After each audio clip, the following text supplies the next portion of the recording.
Hi everybody and welcome to this Module 1, Introduction to Cybersecurity course. In the previous, we have looked at the meaning of cybersecurity and the importance of cybersecurity.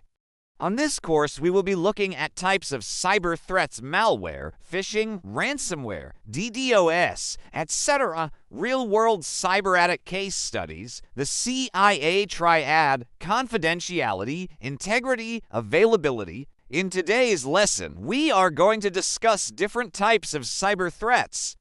Before starting this lesson, I would like you all to answer, what types of cyber threats do you know, in the comments section? So let's begin. No organization or individual is fully protected from cyber threats. Cyber threats come in various forms and evolve constantly, but they can be broadly categorized into several main types. In this course, we will cover the most common ones. This includes malware, phishing, ransomware, DDoS attacks, insider threats, social engineering, zero-day attacks, denial-of-service attacks, SQL injection, cross-site scripting, man-in-the-middle attacks, application layer attacks, and brute force attacks. We will also discuss real-world cyber attack case studies and the CIA triad, which includes confidentiality, integrity, and availability. So now let's start our discussion about each type of cyber threat. First, we have malware. Malware is short for malicious software and refers to any software program that is specifically designed to cause damage to a computer system, server, network, or any other technological asset. There are many types of malware, and some of the most common ones include viruses, worms, Trojan horses, spyware, ransomware, and scareware. Malware can be delivered through various means, such as infected email attachments, malicious websites, software vulnerabilities, and even USB drives. Once inside a system, malware can perform various harmful actions, such as stealing sensitive information, encrypting files, and demanding a ransom for decryption, installing backdoors for remote access by hackers, disrupting system processes, and causing system crashes, and more. To protect against malware, it's essential to use antivirus and anti-malware software, keep your operating system and applications updated, exercise caution when opening email attachments or downloading files from the internet, and regularly back up your data. Next, we have phishing.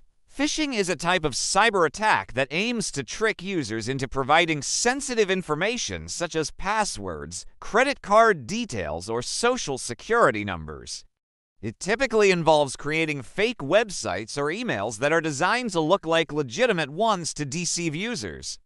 Phishing attacks often start with an email or message that appears to be from a trusted source, such as a bank or social media platform. The message may contain a link to a website that looks similar to the official site, but is actually a fake one created by the attacker. When the user enters their credentials on the fake website, the attacker can then steal the information. Phishing attacks can result in identity theft, financial loss, and unauthorized access to personal accounts. To protect yourself against phishing attacks, be cautious of suspicious emails, verify the legitimacy of websites before entering any personal information, and use strong passwords and multi-factor authentication whenever possible. Next, we have ransomware. Ransomware is a type of malware that encrypts a victim's files and demands a ransom payment to restore access to those files. How it works is that the ransomware infiltrates a system, encrypts the data, and then the attackers threaten to delete the encryption key unless the victim pays the ransom. This means that the victim cannot access their own data and must pay the attackers to regain access. Ransomware attacks often target individuals, businesses, and organizations, and can have significant consequences. These attacks can disrupt operations, result in financial losses, and damage to reputation. To mitigate the risk of ransomware attacks, it's crucial to implement robust cybersecurity measures such as regular data backups, employee training, and strong passwords. Next, we have DDoS attacks. A DDoS attack, or a distributed denial of service attack, is a cyber attack that aims to make a computer network or system unavailable to its users by overwhelming it with traffic from multiple sources. In a DDoS attack, the attacker will typically send a massive amount of data requests to a target system, which can cause the system to crash or slow down significantly. This can be achieved by exploiting vulnerabilities in the system or by using multiple infected computers to launch the attack. The main goal of a DDoS attack is to make the target system unavailable for legitimate users and disrupt its normal operations. DDoS attacks can have various motivations, including political activism, financial gain, and revenge. They can also be used to hide other malicious activities such as data theft or malware deployment. Defending against DDoS attacks can be challenging and often requires specialized tools and techniques. Some common mitigation strategies include using firewalls, intrusion detection systems, and DDoS prevention services.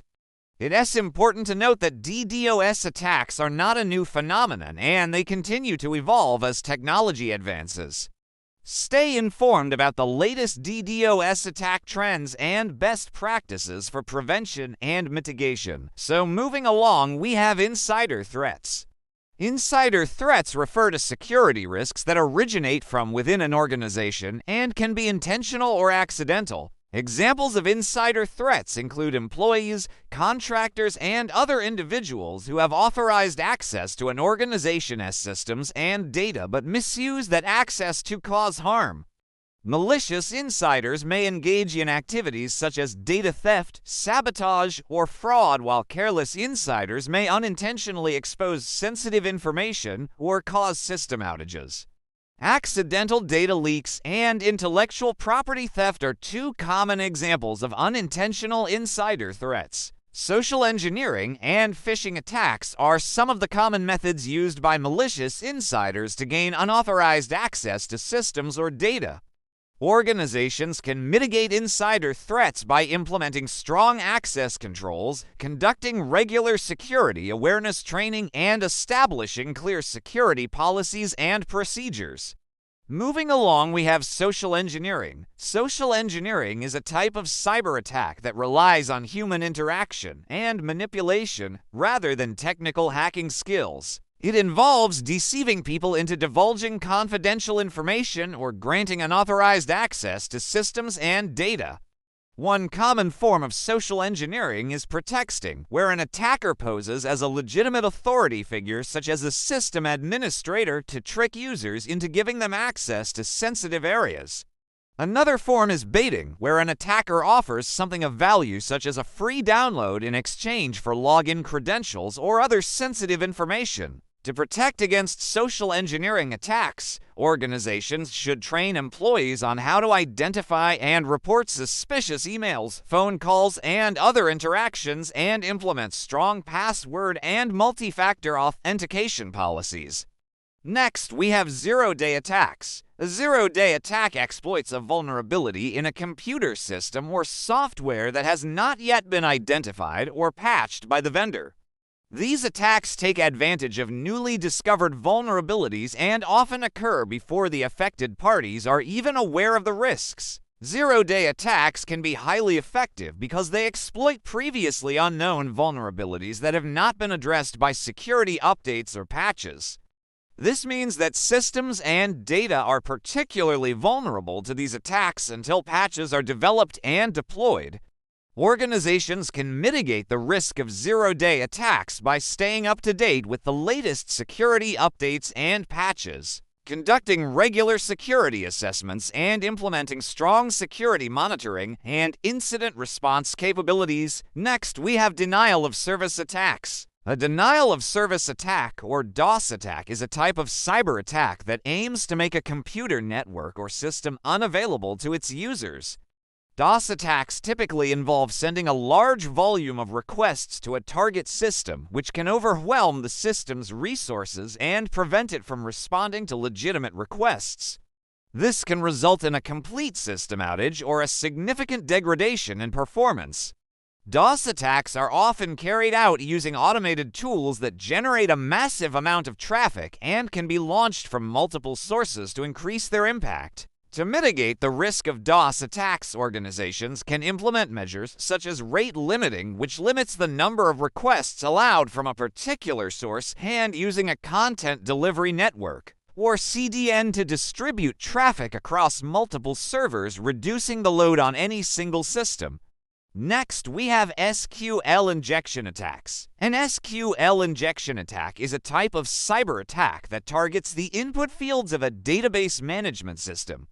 By injecting specially crafted input, attackers can manipulate back-end databases into revealing sensitive information or performing unauthorized actions. This can include extracting confidential data such as customer information or modifying data in the database without authorization. SQL injection attacks can occur in various applications that interact with databases, such as web applications, desktop applications, and mobile apps. To prevent SQL injection attacks, developers should implement proper input validation and parameterization techniques to ensure that user input is properly sanitized and does not affect the underlying database queries. Next, we have cross-site scripting attacks. Cross-site scripting attacks, or XSS attacks, are a type of injection attack that occurs when an attacker injects malicious scripts into websites viewed by other users. When a user visits the compromised website, the malicious script is executed on the user's browser, allowing the attacker to steal session cookies, session tokens, or other sensitive information. XSS attacks can also be used to redirect users to malicious websites or to deface the website with inappropriate content. To prevent XSS attacks, website developers should implement proper output encoding and filtering techniques to ensure that user input is properly sanitized and does not contain any malicious scripts. Next, we have man-in-the-middle attacks. A man-in-the-middle attack, or MITM attack, is a type of cyber attack where an attacker intercepts the communication between two parties to gain access to sensitive information or to launch further attacks. In a MITM attack, the attacker will typically position themselves between the two parties, such as between a user's computer and a website, and will intercept the data being transmitted between them. This can allow the attacker to steal sensitive information, such as login credentials or financial data, or to launch other attacks, such as DDoS attacks or ransomware attacks. To mitigate the risk of MITM attacks, organizations can implement measures such as using secure encryption protocols such as HTTPS and encrypting data both in transit and at rest. Next, we have application layer attacks. Application layer attacks target the application layer of the Open Systems Interconnection, or OSI model, which is the topmost layer of the model responsible for providing services to end users. These attacks target the vulnerabilities in the application code or logic rather than the underlying infrastructure. One common example of an application layer attack is a buffer overflow attack, which occurs when a program attempts to store more data in a buffer than it can hold, which can cause the program to crash or execute arbitrary code. Other application layer attacks include injection attacks such as SQL injection and command injection attacks. To defend against application layer attacks, organizations should implement secure coding practices, conduct regular vulnerability assessments, and implement strong authentication and access control mechanisms. Next, we have brute force attacks. A brute force attack is a trial and error method used by attackers to gain unauthorized access to computer systems or data. In a brute force attack, the attacker will attempt to guess passwords or encryption keys by trying a large number of possible combinations until the correct one is found. This can be done through automated tools that try a large number of passwords, or by using a dictionary attack, which involves trying common passwords or phrases until the correct one is found. Brute force attacks can be prevented by implementing strong password policies, using multi-factor authentication, and rate limiting, which limits the number of login attempts allowed from a particular source. So this was a quick introduction to different types of cyber threats. Do you know about any other type of cyber threats? Let us know in the comments section. Also, if you want to learn about real-world cyber attacks, please click on this video. If you want to learn about the CIA triad, please click on this video. Thank you and see you in the next lesson.